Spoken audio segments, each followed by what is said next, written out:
Hey guys, good morning. Welcome back to our channel, the Eaton Squad. My name is Addie. So for today's video is a bit different from our travel update. But I can guarantee you this is still travel related update, especially to those who are going for the online wedding route. Details coming well. Behind closed doors, I'm a fool for your love.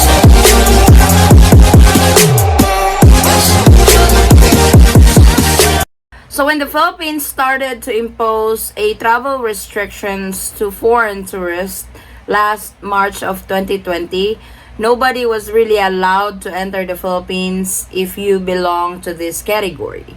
So unfortunately, this is the most affected category right now during the pandemic, because if you are not married to a Filipino, or if you don't have a child with a Filipino, or you're not a foreign parent of a Filipino, you will not be allowed to enter the Philippines.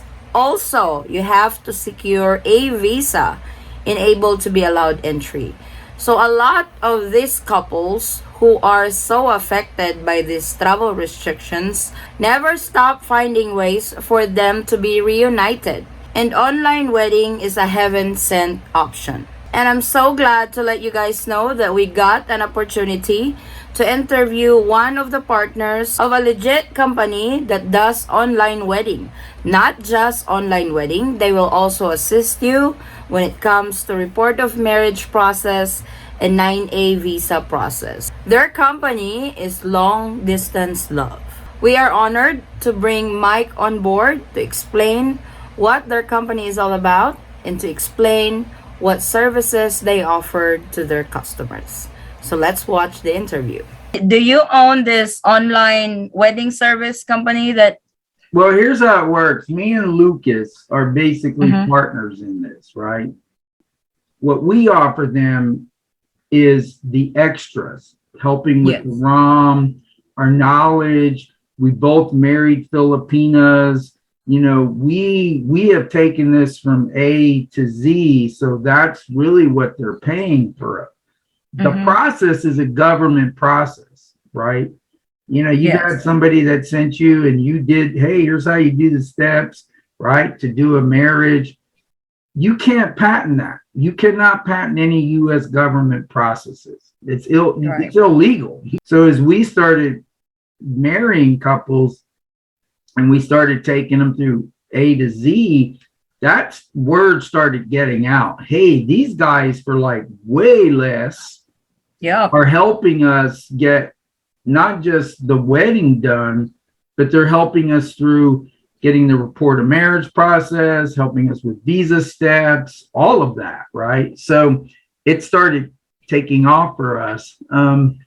And that's really what we do. I mean, what makes us different is we don't disappear. Like I still have people that chat me all the time about and ask me questions, like they're in their ROM process. And one of the things what we do really different is I tell them, listen, guys, just don't get impatient and just follow the process because we have been through it. So I'm going to give you the exact steps so that when you submit everything to the consulate, the likelihood of them sending it back is zero unless it's finished, because they will send it back. If you don't follow their steps, they'll pack it all up and ship it back to you and say, you didn't do it right. We had one subscriber that he already sent his report of marriage. After 8 weeks, they sent it back because there was a problem on his mom's name that needs to be corrected. I was like, oh my God, you're joking, right? It's like, no. It's like, I actually have all the paperwork here, so I need to get this fixed and send it back again. So Yeah. what you guys are doing after you guys do the online wedding is you will assist the couples get the right documentation that they need for their report of marriage. You guys are not actually collecting the documents and you work with the Philippine consulate. You Yeah, don't do we that. now you said, like, one of the things to go back that you said earlier, which we didn't, I don't think, caught it on the recording, but like, for example, they're in the Netherlands or Spain, Yes. wherever they are. Mm-hmm. Mm-hmm. What I do for them, if they want me to help them, is, well, for one thing, I get on a Zoom with everybody like this, right? Yep. And I take them through the steps, and I said, this is what you got to do, this is how you got to do it. And I said, before you send anything, get back with me. I want to see everything. I want to see that you got the documents laid out correctly, and then you're going to send them in, right? Now, what I do for some of these guys, if they want me to, is they can ship everything to me, the whole packet, right? Yeah. And because some of them, because the consulate doesn't take cash and they don't take personal checks. No. They got to have a money order or like Yep. a certified or cashier's check, right? Yep. Some of these countries, these guys can't get that stuff. So I Right. say to them, just if you want, you can send all your documents to me. When I get them, then you're going to just send me like Cash App or however they want to PayPal. I'll tell them, you send me 25 bucks. I'll get a $25 money order. I'll pack all that up. I'll put it in the envelope. It's going to cost you about $15 in US postage because it was about $7.50 to them and $7.50 back to me, right? So about $15. I'll put it all together, take it up to my local post office. The consulate will have it in 2 days. You'll know they have it because it's all tracked. And Yep. then when it's done, they'll send it back to me here in Texas. When I get it, then I will pack it all up and I'll tell you, hey, your FedEx fee is X. And then they'll send me the money. I pay FedEx and it goes out to them. So I do that for some of them because it can be easier on them to just, let's put the packets together, send everything to me. When I Yes. get it, then they just transfer 25 bucks to me. It's basically because our postal service, see, this was I think they actually mine. increase. See, this Yep. is $7.50. This Yep. to send from anywhere in the US to anywhere in the US for this type of like priority mail. Yep. It's $7. I know I got this blurred thing, so it messes Yep. it up. That's all right. It's $7.50. So I create two of these, one to go to them and one to come back to me, right? So then Yep. when I You get need it to have that back, prepaid envelope there. yeah. So see, when you get it back, you get back this, all of your documents done. And when it comes back, it actually has this on it. So see, I'm not telling them something I haven't done. This is actually saying that your report of marriage is complete. This is Like that. this is the complete package, right? So I did this. So when I'm telling them this is not something it's theory, I Yep. did it, right? So when I processed it, it just helped me learn the steps. And so that's when I told Lucas, listen, we're going to start helping them do this. And he said, well, you think we should charge them? I was like, no, it's just an added service. I said, these people are really hurting to try to get back together. And I So said, because she sent me your help them. prices, let's just not mention that, but I will put the link in our description box for further information on your company. But on that price, so that includes the report of marriage process, or if they want for you guys to process the 9A visa as well, that's everything in there. It's the complete package already. Yeah, because what we do is with all of the ROM and the 9A visa, I'm guiding them. You're going to do this. You're going to fill this out. You're going to submit this. And here's what we found out is once that ROM is complete, getting that 9A visa is really Easy. fast. Yep. Yeah. We had one guy, and he was here in Texas. He got his ROM back. He emailed them. He said, I have my ROM. What do I need to send you? They said, oh, send us your ROM, send us your passport, and send us X, Y, and Z. It was like only a real small amount. It wasn't even what they have on the website. So they said, well, since you have that, we just need this, this, this, and this. And we'll we will issue your visa. That's the way they told him in the email. He sent it to them. In 4 days, he had his visa in his hand. So that ROM, those ROM documents are kind of the key that Yes. open everything. Because when Lucas originally did his, he was still trying to figure this out. So he submitted his visa paperwork, and they asked him, have you submitted your ROM? He goes, well, not yet. I'm working on it. So they said they made him send like a whole bunch of other stuff with the visa application. And so when I did my thing, I told him, bro, I'm going to file the ROM and take it through from A to Z. And once I did that, I got it back, and I emailed the visa department over there, and I said, hey, I got my ROM back today. What do I got to, this is before they started really closing everything and creating that exemption letter that nobody could ever get their hands on. And so I sent them the email, and they're like, oh, you have your ROM? Yeah. Okay, all you have to do is send us your ROM, your passport, a copy of your itinerary, proof of financial support. It was like, that's it. It was like, we don't need anything else. And they said, you send us that and we will issue your visa. I mean, so that's when I realized doing this ROM is the biggest step in this whole thing, right? Because even if for some reason the Philippines is like, we ain't letting nobody in, well, your marriage is now reported in that country. You can fly your wife out. They can't argue with that. Who are you and why are you trying to get her out? And no, you got documented proof that you have a registered marriage in the Philippines. So that's another thing too. And one of the guys actually, that's what he did. We got his report of marriage process, got it all done. When he got it back, he flew her to, he works in Qatar or Dubai, one of those countries. He flew her out.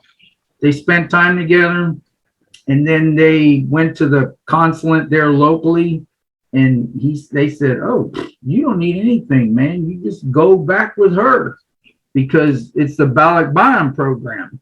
Yes. And so he came right back into the country with her. I get asked of that a lot, that what if we will meet in this country, we got married online, but we're not doing the report of marriage. Can I just fly with her back to the Philippines? It's like, that's a little tricky because the immigration officer can be ugly about it, Yeah, but the IOs have like a lot of power over there. It's it's like they just don't feel like you're, well, here's how much power they have. There's a guy in Texas that got married. This is where we were like, wow. He did a report of marriage, supposedly, is what he told us. He went, let's see, how did he do it? No, he went directly through Utah, right? Did the marriage, got all of his so-called documentation, flew to the Philippines, and they banned him. Wouldn't let him in the country. He had all of this documentation. And I think what it is he got sideways with somebody or something, and they just said, oh, you want to play that? And they made him get back on an airplane and fly back to the U.S. and then sent him a letter from the IB because he sent me the letter.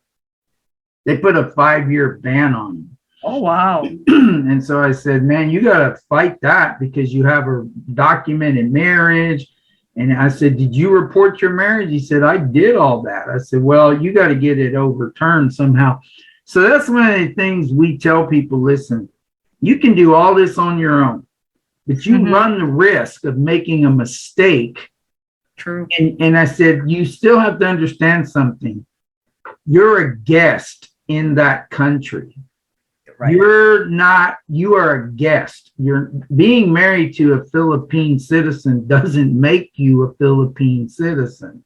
Yep. You're a guest. I said, you cannot when you go there, when you deal with these people, you stay polite, you stay kind, you don't get ugly, you don't act like a crazy American, because they, as much as they love us, as much as those that remember what we've done for them, the younger generation doesn't. They will kick you out.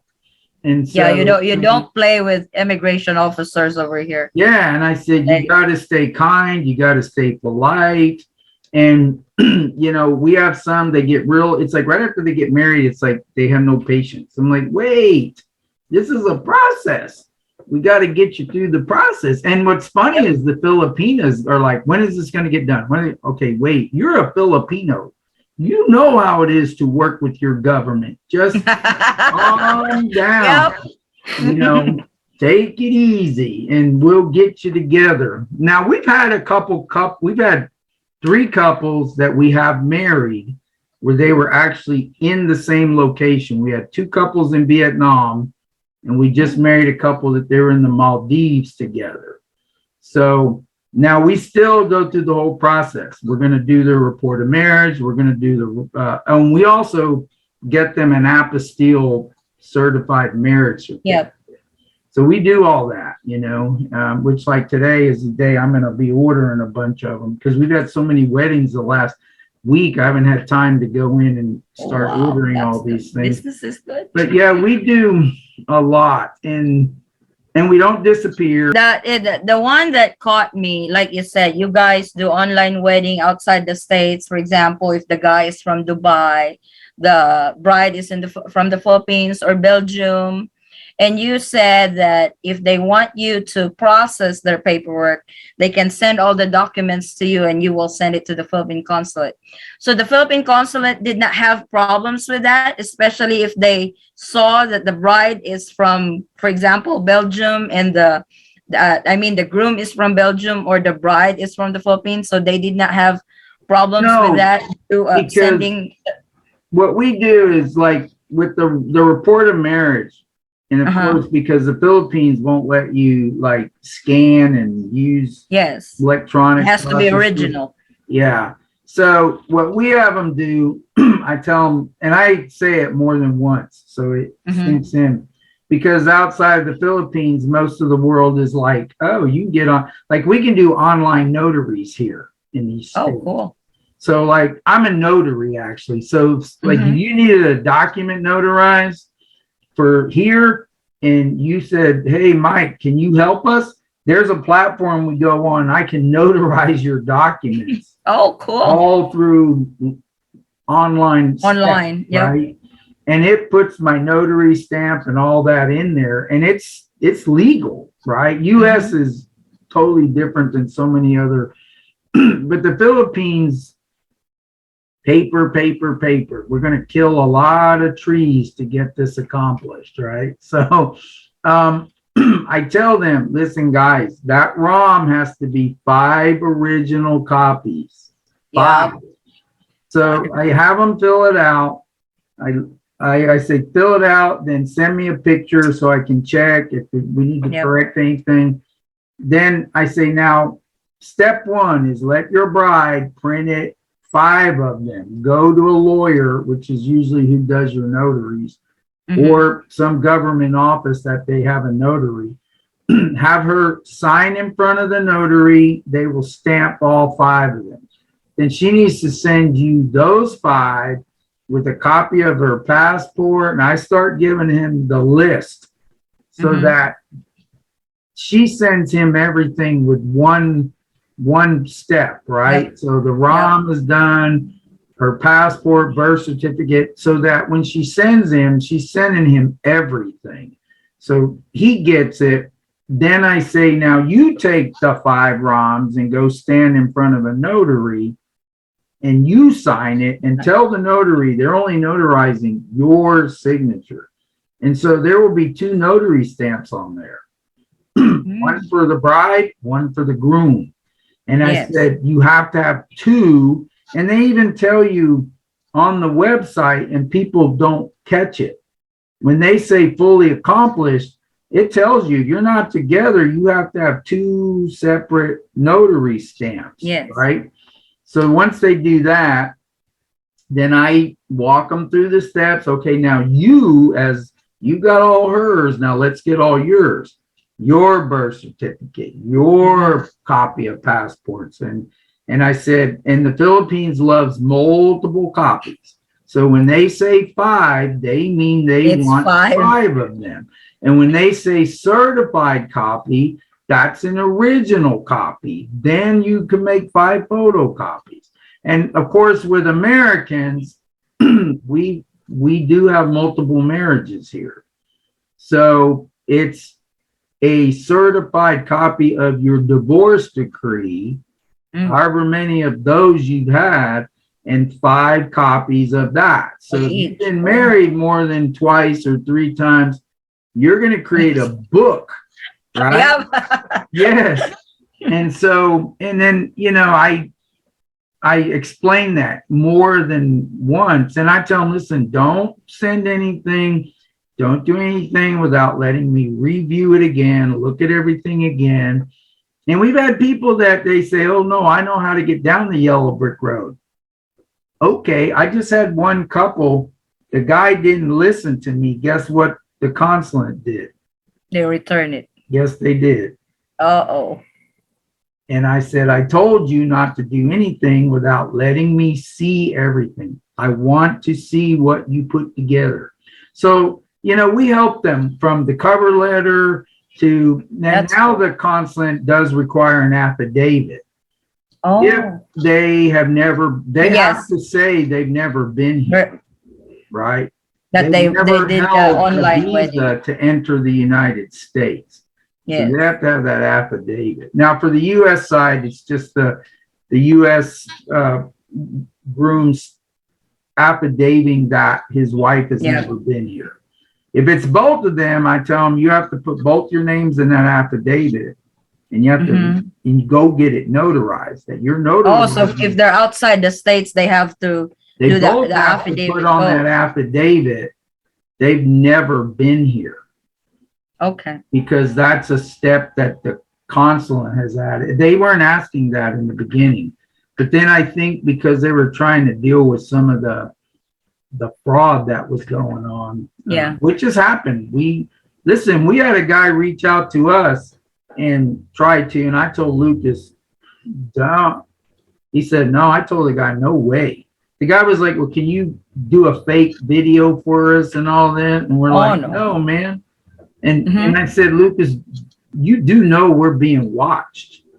Yep. Whether we realize it or not, people in that government are watching us because people are talking about us. They're talking about, the company. They're talking about us. They're putting our personal names on their Facebook and talking about us. And I said, they're watching us. So when you show up, you watch how they might be looking at you. They're probably going to be like, oh, you're the guy. You're the guy marrying all these people, right? That's what I told him, and he's like, oh, yeah, man, we won't ever jeopardize. I said, we don't want to jeopardize this, and we don't want to jeopardize our opportunities to come and go to the Philippines. So we're very strict on even with some of the people that, want to use us. If don't feel comfortable, we'll tell them, oh, we can't help you. Oh, because we've had, you just never know what the people are thinking, right? So that's why we also do a consultation face-to-face like we are now. So Lucas will do a consultation face-to-face. He gets them on video, and him and his wife both are talking to them. So see, she can talk to the Filipina. Yes. Right? If she has to talk to them without speaking English, she can do it to kind of pry, ask them, okay, what's the deal, right? Because they're going to open up to another Filipina. Yep. And then Lucas makes it real clear, we're very serious about this. We want to help you. We have a strict process. We ask that you follow it. And the end result is you get in the country. Wow, there was a lot of information that Mike has brought up on that interview. This interview will be on three-part series. The one that you guys just watched is part 1, so please keep an eye on part 2 and part 3 because it's got more information to couples who wants to do the online wedding and who really wants to fly to the Philippines and enter legally as one of the permitted travelers. So, I hope to see you guys in our part 2 and part 3 of this series with Long Distance Love Company. See you soon! Alright.